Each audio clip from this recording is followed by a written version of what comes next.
ternyata ada 5 daerah yang banyak debt collector lapangan pinjolnya. Jadi cek lokasimu apakah ada debt collector lapangannya. Oke, jadi banyak orang yang lagi galbe pinjol itu sebenarnya bukan cuma pusing mikirin utangnya, tapi lebih kepikiran satu hal, yaitu di kota saya ada DC lapangannya nggak sih? Nah, pertanyaan ini kayak hantu yang nongol tiap malam.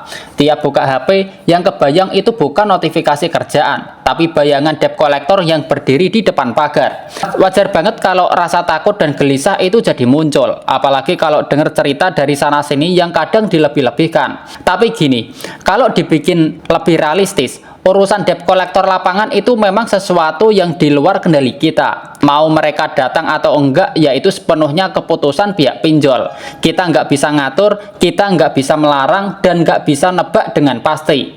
Jadi daripada energi habis buat nebak-nebak hal yang belum tentu terjadi, jauh lebih sehat kalau kita menyiapkan mental dari awal. Siap kalau mereka datang, dan tetap tenang kalau ternyata nggak terjadi apa-apa gitu.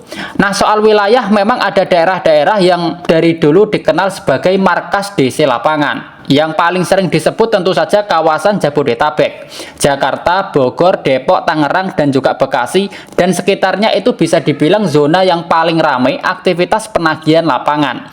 Alasannya simpel banget, yaitu jumlah nasabahnya itu sangat banyak, aksesnya mudah, dan secara operasional lebih efisien buat pinjol. Tapi perlu digarisbawahi, nggak semua aplikasi pinjol punya DC lapangan, meskipun kamu tinggal di Jabodetabek gitu. Nah, selain Jabodetabek, kota-kota besar lain juga biasanya masuk radar, kayak Bandung, Surabaya, Medan, Semarang, Batam, dan juga beberapa kota besar lain yang sering jadi titik awal pergerakan DC. Tapi bukan berarti setiap kota itu punya tim DC yang standby permanen gitu. Karena kenyataannya banyak debt collector itu sifatnya mobile. Mereka bisa datang dari kota besar ke kota-kota di sekitarnya gitu. Nah, contohnya, kalau pusatnya di Surabaya, bukan hal aneh kalau DC juga mampir ke Sidoarjo, ke Gresik, atau mungkin ke Mojokerto. Tapi mereka biasanya cuma stay beberapa hari gitu. Dalam waktu yang singkat itu, mereka keliling ke beberapa alamat sekaligus, bukan cuma satu orang. Setelah selesai ya mereka bakal balik lagi ke kota asal. Jadi jangan membayangkan debt collector bakal nongkrong lama-lama di kota kecil cuma buat satu nasabah.